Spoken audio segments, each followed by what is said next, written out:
A very warm welcome to all investors gathered here for today's event. We have with us our founder, Dr. Mohit Batra, who will be covering something unique today, never done before at webinars.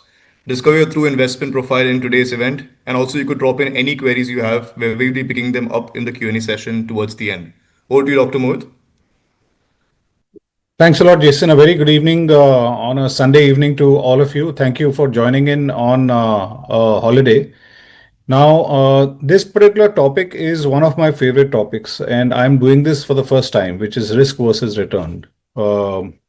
And, you know, I don't think so. The world has been able to find a solution to this as yet, primarily because what we perceive as our own internal risk.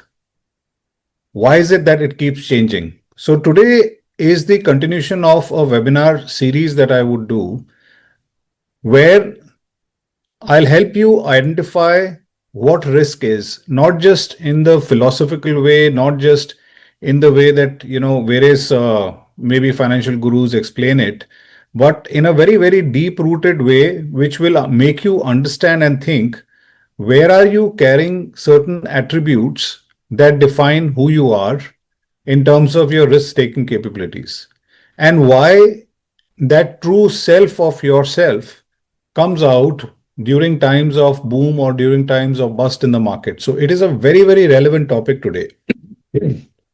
I'm going to take as much time as I can to explain this. You're free to be till the end. But if you ask me if we can understand this particular presentation well, I personally think that there is a huge amount of wealth shift that can come in your families, in not just your personal wealth, but what you can create around you. And also to find out or to accept what is it that is hindering you from creating those kind of returns, or what is it that gets you on a path where you take irrational decisions when the time is to take rational decisions, and also when you clearly understand what should be done, but you can end up doing completely the opposite. And most of the investors typically fall into this. Next week, if this webinar is something that you guys like, I would like to deep dive into this, because according to me, this can change the wealth journeys of a lot of investors. Not just in terms of asset allocation, not just in terms of, broad thinking on financial markets, in terms of giving you gyan of what you should do. That is not the objective out here. The objective is to understand why is it what we do and what is the reason of what we do, despite knowing that we should not be doing it. So that is the opening note. With that note, let me just quickly read out the disclaimer to you. The content presented in this webinar is intended solely for informational and educational purposes. Nothing discussed herein should be construed as investment advice or a recommendation to buy, sell, or hold any security or financial product. Participants are encouraged to conduct their own independent research and due diligence, and are strongly advised to consult with certified experts before making any investment decisions. Investing in securities and financial products involve risk, including the possible loss of principal. Past performance is not indicative of future results. Equity and equity-related investments are subject to high market risk, and participants should invest only if they can bear the risk of such investments. And we as organizers do not take any responsibility for investment actions taken basis this particular webinar. Before we move on, we have in Mojo Infinity, we've never done an offer for our investors. This is the first time and the only time that we are doing something to motivate them to relook at their investment allocations, and to try and make sure that if they want to do additional investments, or if they want to add a new portfolio altogether, then they get a huge advantage. So only for existing, please understand, this is only for existing Infinity users. For very limited days, we are going to take all additional investments or new investments, not at the 2.5 or at 1.5, 1.75 where you've come to, but at 1.25%. This is for a very, very limited time. So please make sure that if you're planning to do that, weekend is a good time to block your space and to try and start your portfolio or add additional investments to your portfolio at 1.25%.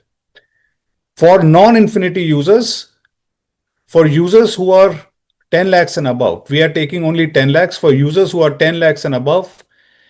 This season, we are giving them, or for very few days, 1.5% as management fee rather than 2.5%. And we are for the first time also offering 5 to 10 lakh people who are coming in with 5 to 10 lakh as a new portfolio.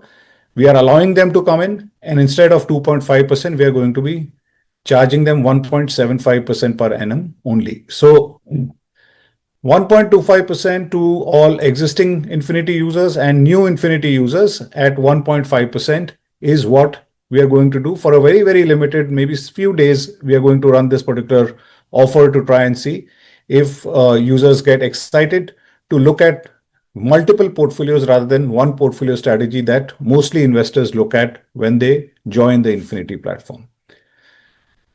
With that note, let's go and understand the book definition, right? I'm going to talk about what is the bookish definition. It then leads to why this definition sometimes doesn't come true, even in times of when in times of excessive risk or excessive greed.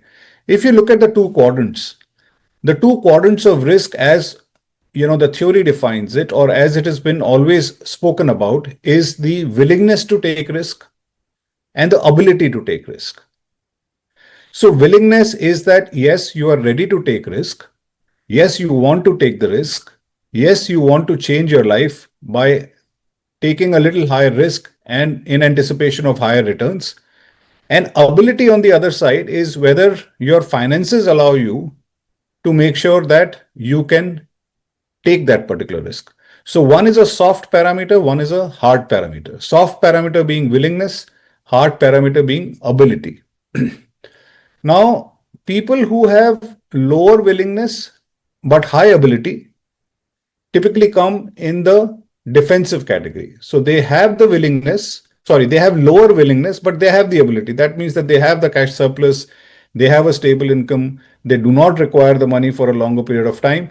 But if their willingness is low, then they typically come in the defensive side of it. If you have low ability and low willingness, then obviously you are more on the FD side, you're more on the protective side of the risk matrix.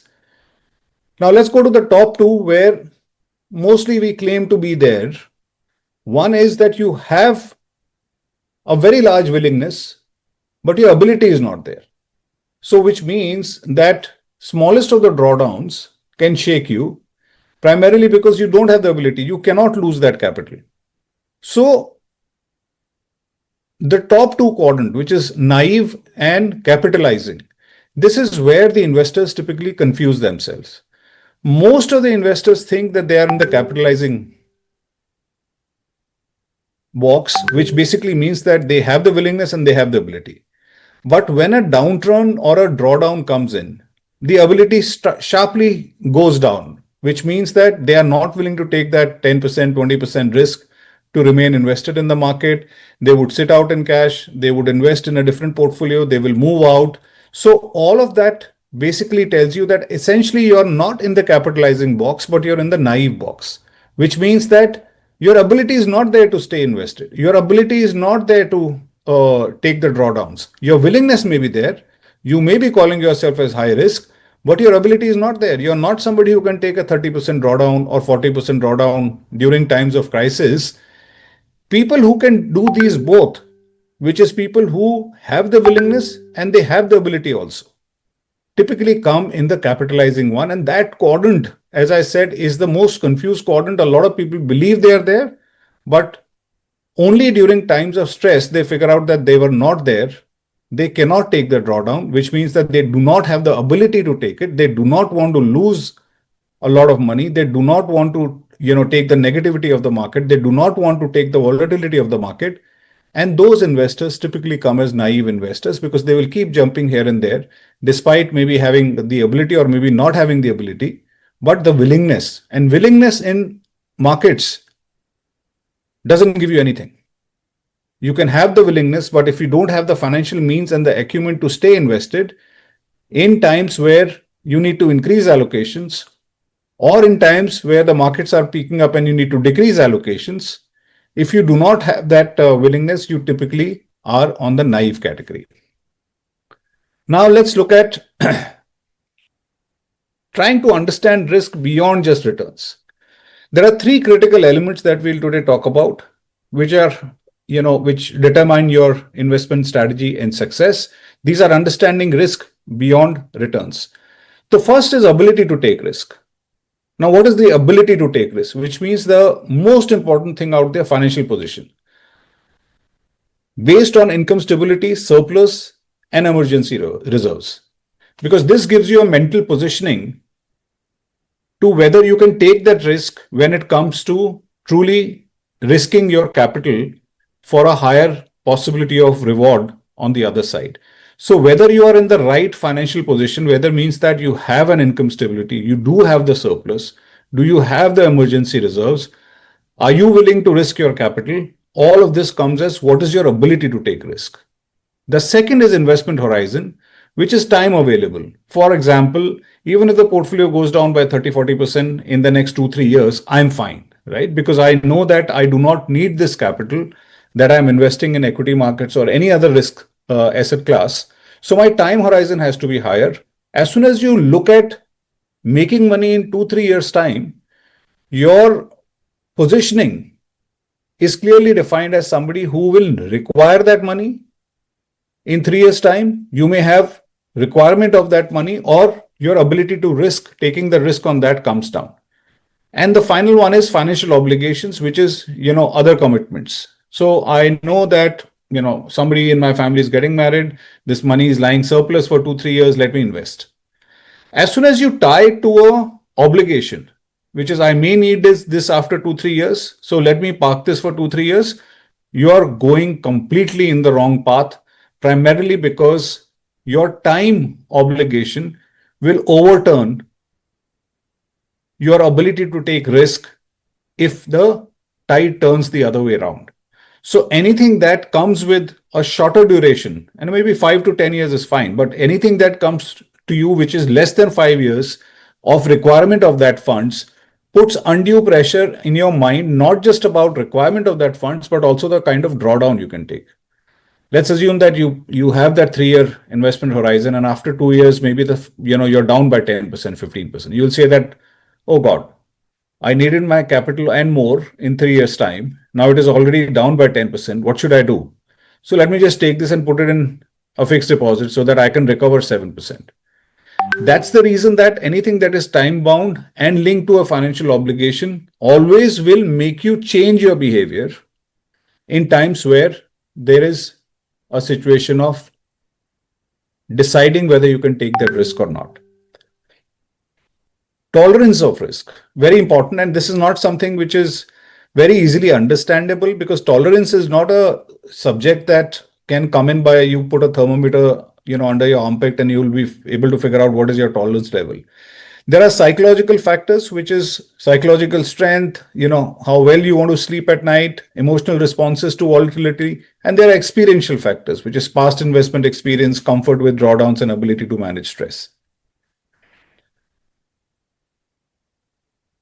The third is the need to take the risk. What is the need? Are you taking the risk to meet up with a financial goal that you've set yourself for a longer period of time? Are you taking the risk to bridge the gap in terms of safe return versus a little higher return, so that you can end up in a double digit or maybe a more than a double digit kind of a return? Are you taking the risk to beat inflation because you know that at 6-7% I need to take that risk? Are you taking the risk to create alternative income or other sources of financial needs? What is the need to take risk? But the ultimate question, and this is not something that this is, a lot of places I've seen these kind of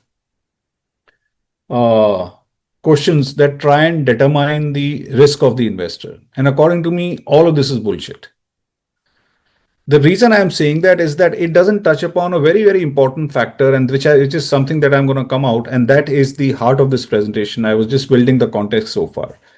That let's assume that in today's time, if I were to ask you that if you need guaranteed 6-7% return, will you choose that? Or if you choose a 12 to 15% return with 70% probability, or if you choose 20% plus returns with a 50% probability. Now, today, there is a mental and a risk alignment that you do in the current scenario that you're sitting in. So, if you're today sitting in a risky scenario, you will tend to say that maybe option number two is fine, which is 12 to 15% return. If today was a bull market scenario, you would say that, come on, the markets are very good. I would take a 20% plus return with 50% probability, right? And if you are in a very, very dismal scenario, you would say that, why should I take the risk? I'm fine with a 6-7% return. At least I will not lose the capital. So these questions, which typically keep coming up, and you keep looking at these questions, and then you define, when we do even risk profiling of customers and we ask them 5-7 questions and they answer, and we are supposed to say, oh, you're aggressive and you're very aggressive and you're moderate. According to me, none of this defines what a customer truly is. And I'm going to now tell you something that you would have not heard in the last 30, 40, 50, 60 years of your life. And that is the point that I want to dig deeper on in my next webinar that I will do. But today I'm going to give you a flavor of that. That what is it, if this is not good enough, if I have the willingness and the ability and still I move around, why is that I keep changing? Why is that a lot of times where every single investor, and this is with data driven, and I'll show you some data where investors typically chase returns so blindly, and then they take their own decisions which are so detrimental. So the market is not killing yourself. You're killing yourself in the market. You are killing yourself because of certain decisions that you're taking. Understanding your risk and understanding your return paradigm in a very, very different way. That is unique to nobody. So my risk return paradigm is very unique to me, and yours is very unique to yourself. You can't compare yourself to me. I can't compare myself to you. And but what is it that makes you and me different? Is this the money that we have? Is this the ability that we have? Is this the awareness, the knowledge that we have? What is it that makes us different? And I wish to God the answer would have been so easy. But let's just go a little more into this, and let's just try and ask us a couple of more questions. So risk essentially doesn't mean higher returns, because today you can take a risk by, for example, just buying every single micro cap out there, or you have a lot of sites have this 10 rupee plus kind of stocks or whatever it is, right? So I call this as the Gadadari Bhim phenomena, that anything that comes in front of you, which looks like something that you can take risk on, it's a micro cap, it will go up. So that's not risk, right? Unless you do not have the quality framework, you cannot call that as risk, because it's not calculated risk. It's bizarre risk. It is a risk that you're just doing it because you want to take risk, right? Otherwise, you can have no returns or negative returns, is whether you stay invested for 5 years or 10 years. But if you're not trying to take calculated risk to say that I'm buying into this particular company because of my X, Y, Z reasons, not because it is less than 10 rupees, not because it is 7 rupees, 8 rupees, not because my friends are telling me, but what is the reason that you're buying this particular company? Whether it is a sector revival that you're looking at, whether it is a M&A that you're looking at in that particular company, whether you're saying that the prospects of this company looks good still at this particular level, what is the reason? And the key is that risk must be calculated. It cannot be a random risk. I bought it because somebody told me. That's randomness. I bought it because I think that this company can do well. I bought it because एक बार 100 रुपए पे होती थी, अभी 5 रुपए पे है. So then I think it can go up to. So that whole thing is not, that is random. That is not even risk. That what you're doing is pure greed. That is not risk. Risk is when it is calculated. When you say, if I were to do this, I can lose this, and I'm doing this because I have firm conviction, or maybe I have firm yardstick of quality assessment of that particular company that I'm looking at. Now, again, on the other side, safety is also a risk. Because if you put money in a locker, if you're doing safe investments, in a high inflation country like ours, safety itself is a risk. So safety is, on one side, you've got erosion because of random risk that you're taking. And on the other side, you've got erosion because of safety that comes in, because you personally cannot sustain the high cost and inflation increase in a country like India unless you take the money out of the locker, take the money out of the safe investment, and take a calculated risk in terms of, but then calculated risk has to be dependent on who you are and how you do it. So, this one slide, which is, we all know about risk. We all know how, you should always be buying at the bottom. We all know that markets always rebound back. We all know that I should not be chasing just a company which is giving returns, but I should be chasing a company that potentially can give me returns, even if the company is in losses today, or it has not given me that kind of a return. We all know that a company which has given me 50, 60, 70% year on year.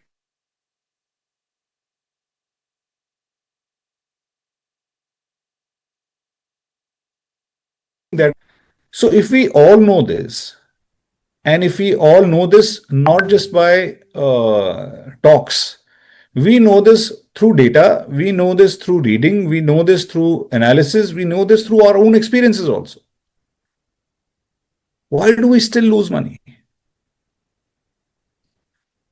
So this is my favorite topic.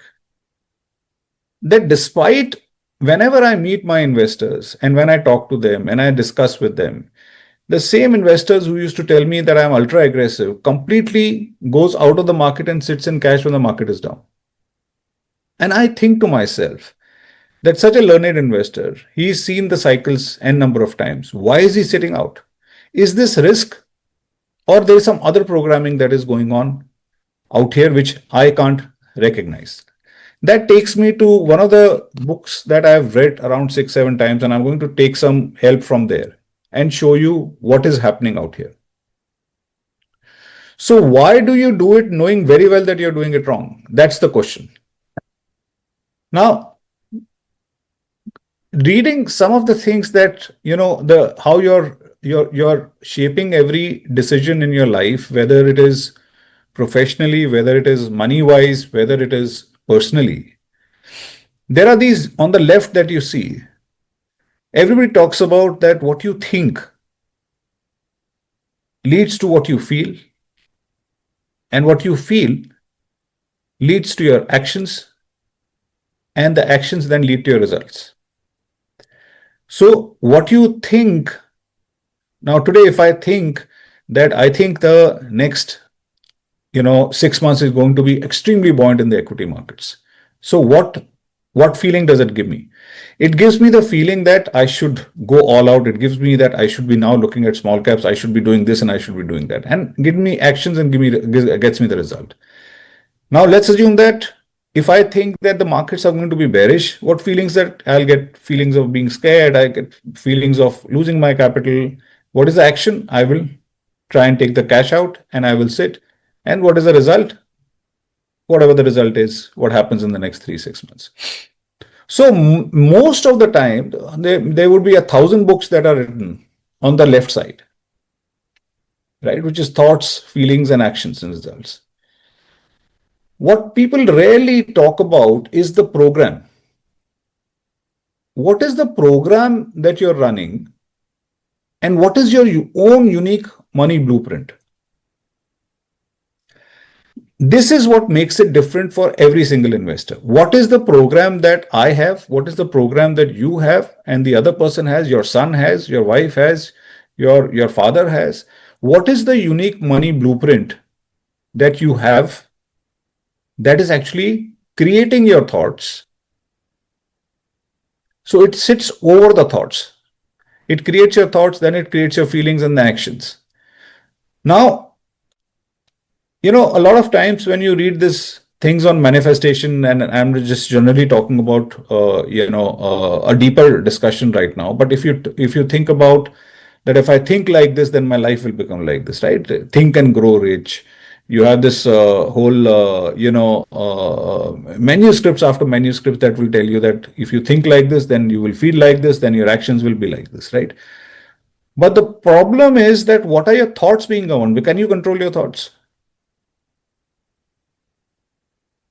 Can you control your thoughts? So the programs that are running your thoughts, we don't talk about. Today, I'm going to talk to you about, say, 9 programs, right?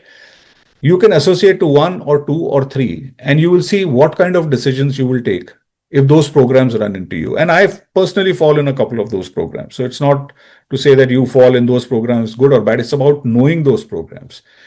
So I will be attuning you to knowing those programs. I will conduct another session where I'll tell you how to resolve those programs. But first of all, let's look at what are these programs. Now, what is this program made out of? These programs are made out of some verbal programming when you were a child, right? Money doesn't grow on trees. Beta, take it safely. Rich people are greedy. We can't afford that. Money is the root of all evil. Then there are certain things that we saw. How our parents handled their money, how they were spending and saving, how were they emotional to the bills? Were they able to pay the bills on time? Were they not? And what was their relationship with wealth? And there are certain specific incidents that govern us and makes us who we are as a different blueprint, which is, sometimes traumatic money events that happens, embarrassing financial moments, positive association with wealth, negative association with wealth. So there is a lot that comes in our head which makes us completely violate that risk return paradigm. We may understand that very well, but it violates all of that. Now, let me just give you certain examples out here, right? Now, look at these certain examples out here. Example number 1, I was told money is scarce, it can disappear anytime. Yeah, which means that we can't afford that. You should not take risks, be careful. Money doesn't grow on trees. So what happens is that if I've been conditioned to this messaging when I was a child, we can't afford that, don't take risk. If you lose the money, it doesn't grow on trees. What you typically would do is that there is panic selling that will happen when the market dips. You will become over conservative. Despite long-term goals, despite your risk profile being very aggressive, you will take fear-based decisions because your programming, which is something that you're not even listening to in your head, is saying that, listen, don't take the risk. You can't afford it. Listen, money is not going to grow again. You may lose this money. Now let's look at the second one, which is success equals to always winning. As children, as parents also, we reward our kids for high marks or achievements. We say that failure, you failed in this, you can't go out for 2 days. So failure equals to punishment. So what does this do? Adult behavior. So you go very aggressive in this case because you say that, boss, I'm here to win. So you will try and beat the market every single time. You will be very overconfident in bull runs. When you're tasted success, you will say, I will put more money because success equals to winning. And you will refuse to book losses even when you need it to. Because for your definition is only success. Whether it is up market or down market, it takes the rational away from your thought process. Third example, a lot of times this thing comes in, which is rich people are greedy, right? Money causes problems. So again, if you look at, parents may have talked about wealthy people primarily because they're not wealthy. Because they feel that, see, this guy is so wealthy, but I come home at 5 o'clock, but this guy is not there till 12 o'clock, 1 o'clock in the night, right? So money creates stress.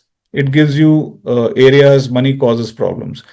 Their problems are much higher than our problems if they have the money, right?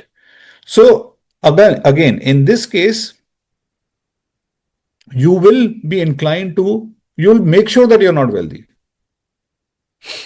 because you don't want to have that conflict or stress. So you will book profits too early, avoid equities subconsciously, sabotage your wealth creation. So all of these things that I am today showing you, and I can keep showing you this, is a programming that you're running. I am running different. I may be running 4 out of these 9. You may be running 2 out of this 9.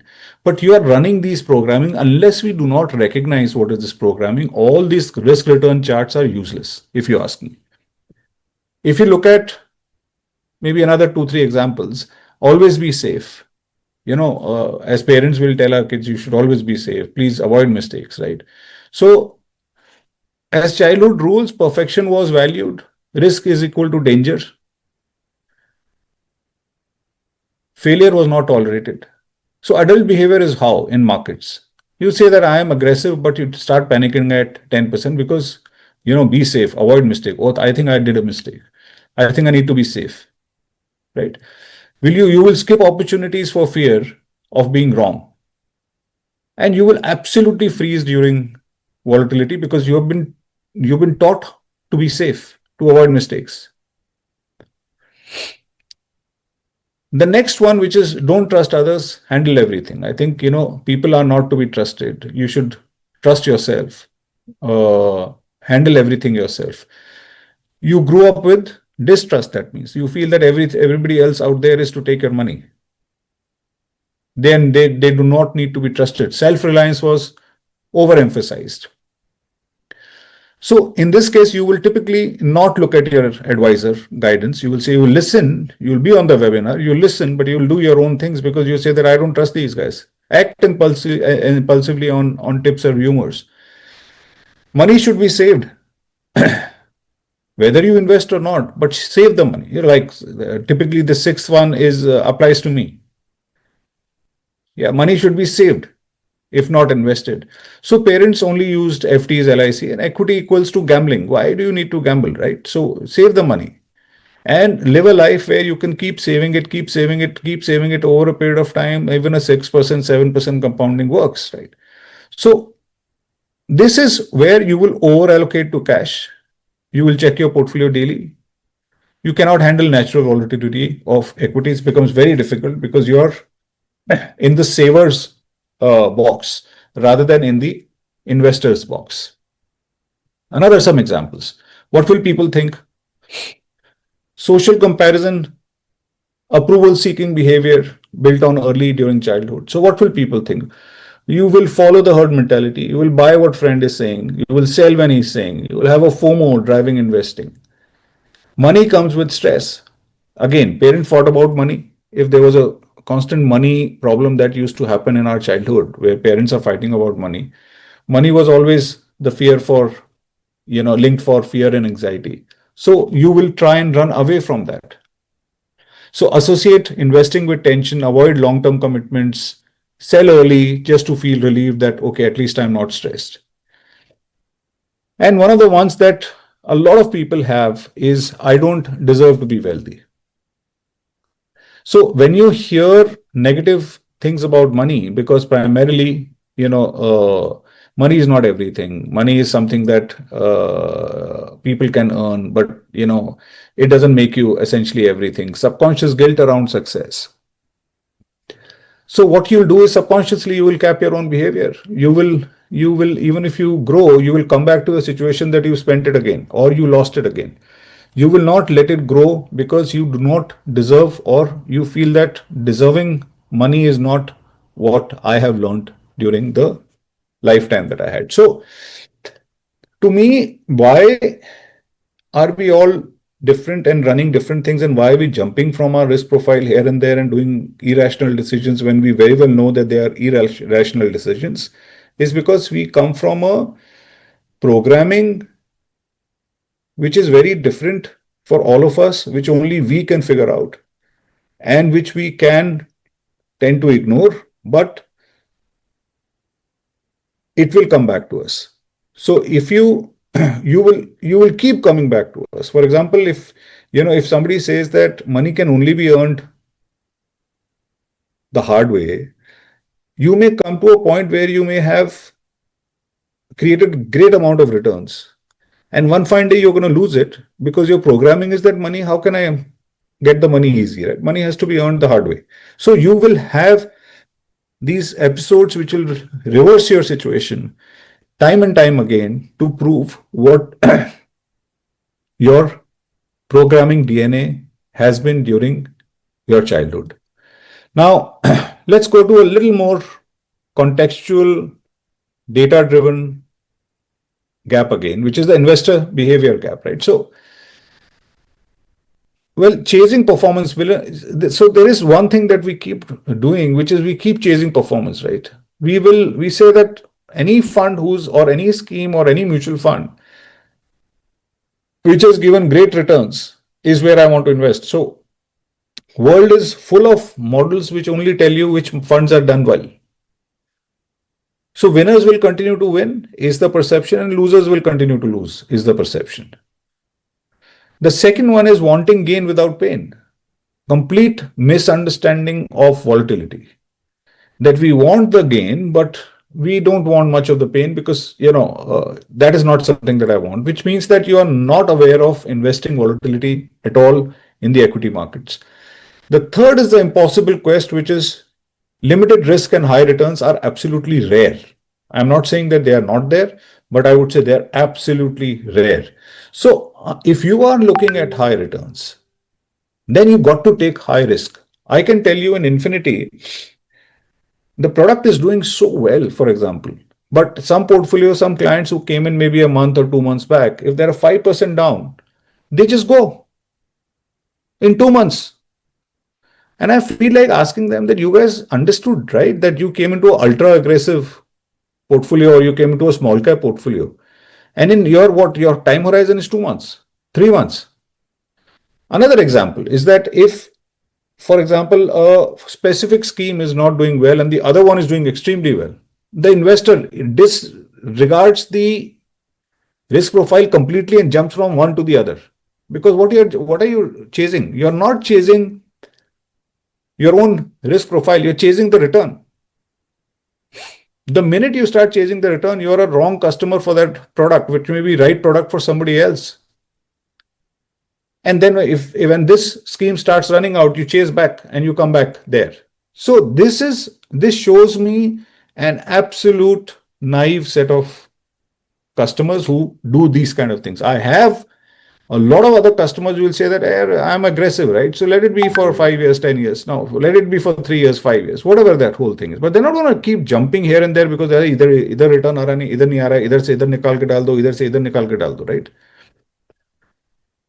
And please understand that boom or bust your DNA reaction. Do you do your reaction or you do a response to things? Means a lot. That when I say boom bust, these are two spikes, one on the top, one on the bottom, right? What do you do in these?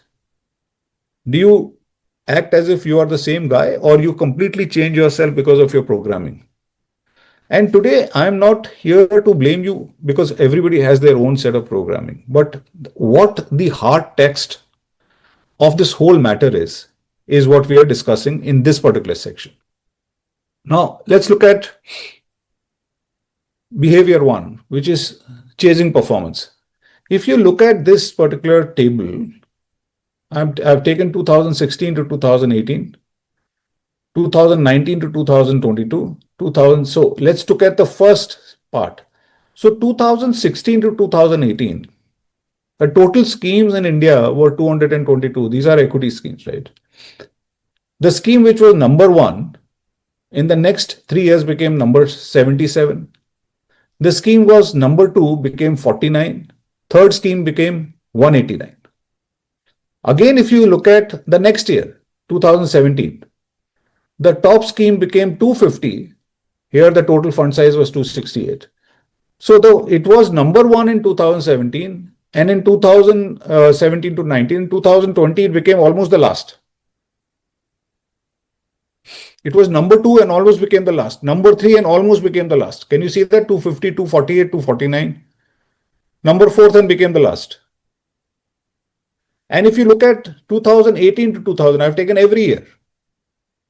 Their ranks from 122, second to 108. Now, if you chase, and this is one of the reasons that you will keep looking at that, if you're chasing basis returns, you will chase something which in the next 1 year will be the worst performance. or maybe in the next 2 years will be one of the worst performers. But there is a possibility that the same scheme, a mutual fund scheme, can come in the top 10 also later on, right? So if you look at just returns, you're not going to go anywhere because this is a yo-yo. Everybody's time comes which is good, everybody times comes which is bad, then the time comes which is good, then the time comes which is bad. In fact, I had done an analysis which I had shared with you previously that at any point in time, if you're invested in the worst funds, your 5 year returns were much better than if you were invested in the top funds.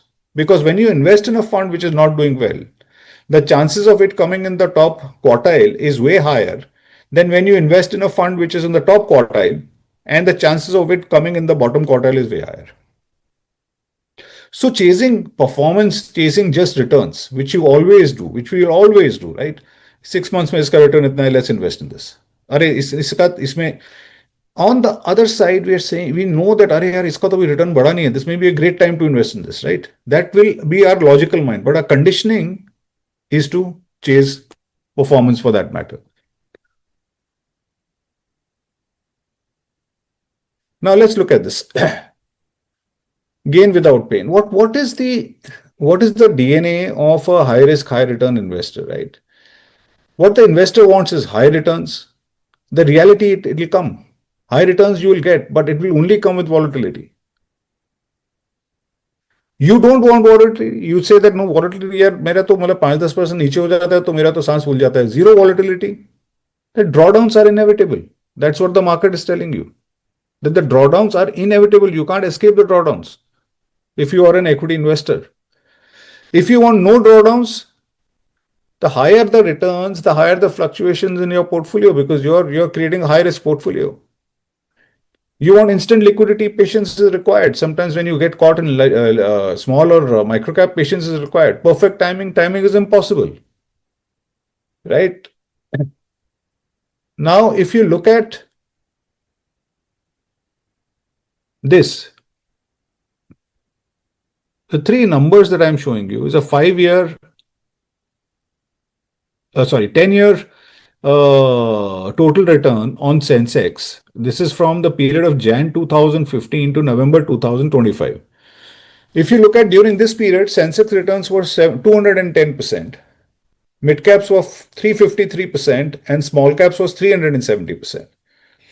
Now, if you look at the drawdowns and the volatility versus a 38.1% in Sensex, the drawdown of BSE midcap was 46.8%, and the drawdown for BSE small cap was 55.7%. So now the thing is that you may have got this return if you had witnessed and crossed that drawdown, right? Because normally when the drawdown comes, we get out. And the return is then we never mimic this kind of a return, right? Because we cannot take that particular drawdown because our risk appetite or maybe our conditioning with which we are coming from doesn't allow us to take that. But then avoid calling yourself as a very aggressive customer. You can do a lot of combinations today. I'm going to show you some infinity combinations of what is an aggressive and what is a conservative, but you can avoid taking that. But what this clearly tells you that higher returns is equal to higher volatility and equal to higher drawdowns. You cannot have higher returns minus low volatility and with lower drawdowns. It's the name of the game. So if you stop chasing just the returns and start pursuing the right returns that align with your capacity, tolerance, and needs and how you define yourself, and what are there is a way of finding what your personal programming is where repeat instances happen in your life, right? So you will say that, yeah, why I made money, then I lose money, then I make money, then I lose money, then I make money, then I lose money.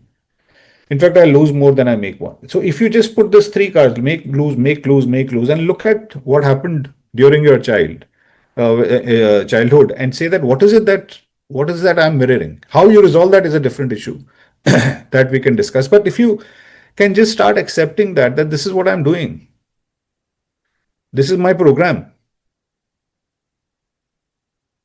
it will help you define your decisions during those times. Now, if you look at during, one of this reaction or response got very, I would say, extended during the COVID times. If you look at the phase one, which is March 2020 to December 2021, right, during the COVID time, market crashed and actually recovered rapidly. So new investors who entered, most of our new investors in India entered during that time because घर पे कुछ बैठ के करने को नहीं था. So people started investing, right? So a lot of investors came in during that time. Now everything was going up. Stocks, crypto, real estate, whatever you were touching, everything was going up. So what came out as a perception of markets? Or ये तो बहुत आसान है. This is very easy, right? You can sit in front of a laptop and you can make money. This is very easy. Major inflows came in out there. And when the markets opened up post-COVID, which was phase two, 2022 to 2024, you had corrections, market was back to normal, corrections, volatility, sideways, and all of that stuff. People were back to their offices rather than sitting in front of the laptops. Crypto cash crashed 70, 80%. Small mid caps corrected 20, 30%. So what will the investor think? Oh my God, I would never come back. So look at the extremeness of it is so easy, I will never come back. So basically, why is it so easy? Because I got higher returns without any drawdowns, without any volatility. One-way street up is what I expected. Oh, well, if that is how it is, and I don't know why people joined back after COVID, they should have been just investing. But if you look at what really happens is market is full of that correction and volatility and sideways market. So you have to find your balance through that whole process. Well, how to fix this? Change your behavior, don't change the risk profile. I'm not saying that you change your risk profile, you change your behavior, right? These are some of the things which, according to me, are very market specific. But if we need to go deeper into the childhood programming, then we can do a separate session. But if you look at fear of losses, that drives poor decision. Stay invested through cycles. Ignore market noises. Stop chasing past performance. Don't judge 1 year performance harshly. Seek balance. Don't go extremes. I'll get out, I will increase, I will get out, I will change portfolios. No experts can obviously time the market perfectly. A lot of times, our Infinity customers have asked us that how do I follow a systematic equity approach? So if I were to define my own risk profile and how do I follow with your 5 products, what investments should I do where?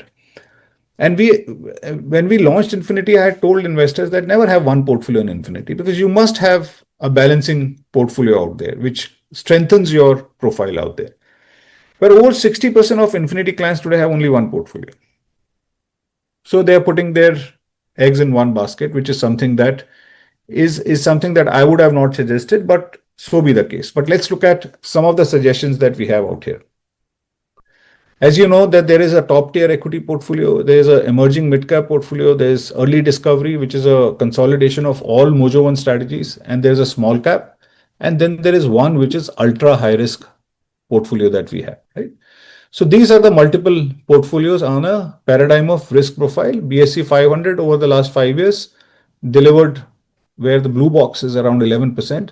And all our portfolios in our testing has given us substantially higher returns, which is something that is happening in the short period as well. But this is the way in which the returns stack up, but also in the way the risk stacks up out there. Now, if you look at the allocation framework, so if ideally you can do a 2-way portfolio split or a 3-way portfolio split. You can have 2 portfolios or you can have 3 portfolios. So for all people in Infinity who want to have a conservative profile, I would say allocate 70% into top tier, which would invest only in the Nifty 100 companies, and 30% into emerging mid cap. For me, that's a conservative plus portfolio, which means that it is conservative, but also which is very good with the 30% allocation to mid cap.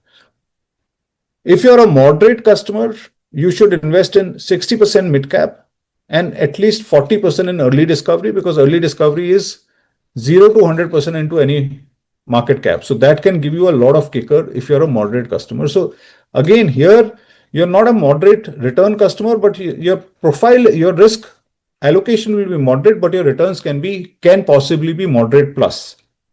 And again, if you look at the aggressive, I would say you should go 40% into small cap and 60% into ultra high risk, which gives you a complete aggression out there. Provided you are very, very clear of what your risk profile is. Let's assume you are not clear what your risk profile is. Then in that case, split it three ways. Ideally speaking, if you are not clear, then take top tier if you're conservative, 60%, or if you feel you're conservative, because this will give you a upside potential as well. Top tier 60%, emerging mid cap 25%, and early discovery 15%. You can take a picture of this. If you want moderate profile, then take top tier as 30, emerging as mid cap as 25, and early discovery as 35, and small cap as 10. And if you're aggressive, then emerging mid cap as 20%, early discovery 30, small cap at 25%, and ultra high risk as 25%. Now, minimum investment per portfolio that we had decided was 10 lakhs. Right now, we're giving people some time to even invest 5 lakhs so that if you're investing 20 lakhs, you can have 4 portfolios rather than having one portfolio. One of the advantages of Mojo Infinity that you may or may not know, but you can transition between portfolios. So there's no entry or exit loads. You can invest and you can maybe, if you want to change from a conservative to moderate to a conservative profile, if you see that you want to change your risk profile, you still can change your risk profile at any given point in time by not paying any entry or exit loads during the whole cycle. Let's look at the current behavior. The current Infinity user behavior, 61% are invested in single portfolio. The kind of users I want are typically 2 plus 3, which is 5%. Rest,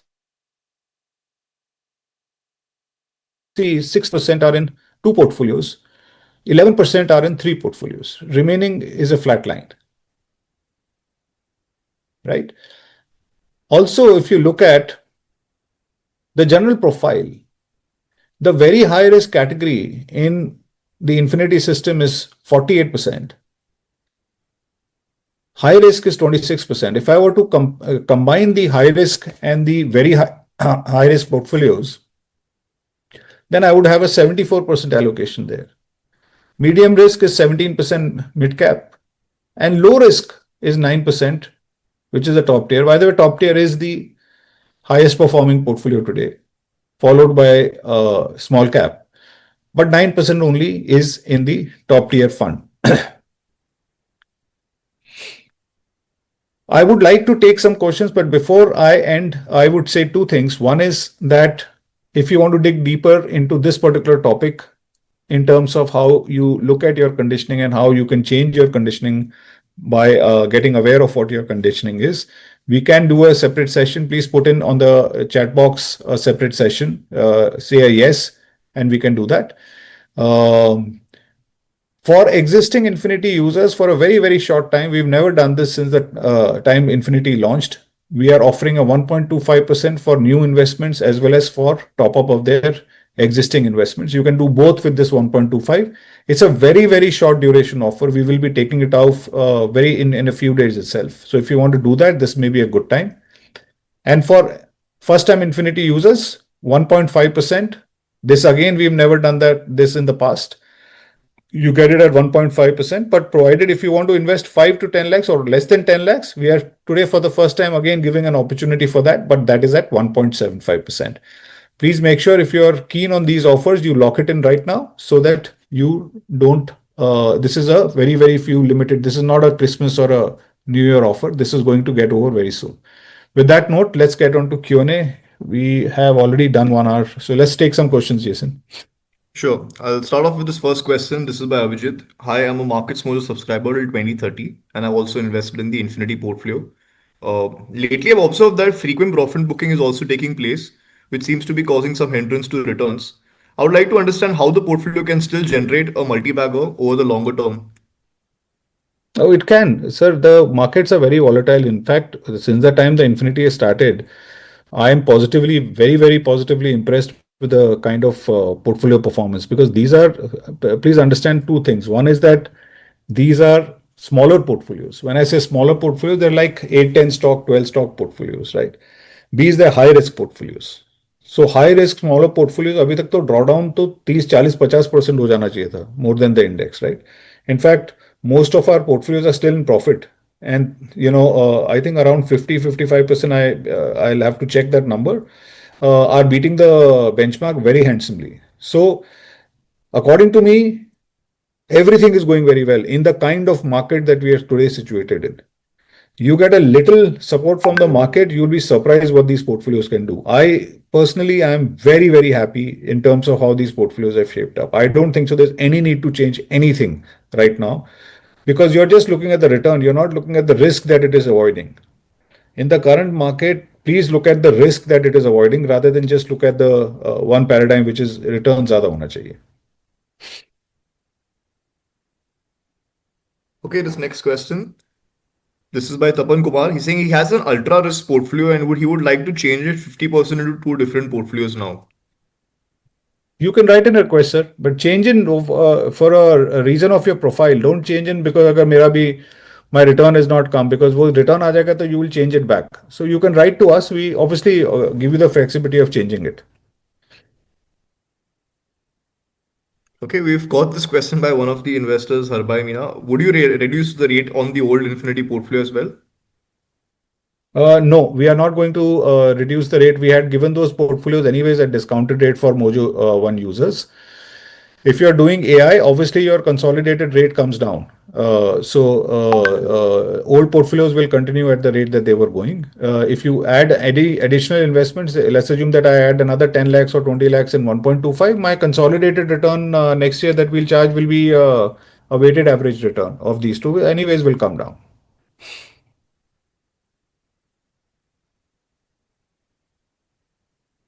Okay, this next particular question, this is by Venkat Giri. Is the discounted fees only for the first year or for the entire lifetime of the portfolio? It's for the entire lifetime of the portfolio, sir, not for the first year only. Okay, I'll also pick this question by Ritesh. Hello, Mohit sir. I'm Mojo One member till 2031. Is there any discount for me to jump onto this journey of infinity portfolios over and above 1.75% for the 5 to 10 lakh investment bracket? No, sir. For 5 to 10 lakhs, 1.75 is the best we can give. We were actually taking people only at 2%. And sorry, 2.5%. You must know that. We've had some requests where investors wanted to invest 5 lakhs, and we have taken those investors at 2.5%, 2.5%, not even 2%. So 1.7, we can't go lower than 1.75 for less than 10 lakhs, sir. I'm really sorry. Okay, well, I think that's it with most of the questions we picked up today. All right. Thank you so much. I hope you enjoyed today's session, and please keep giving us feedback. I'm spending valuable time. You're spending valuable time. We should know we're heading in the right direction. Thank you so much.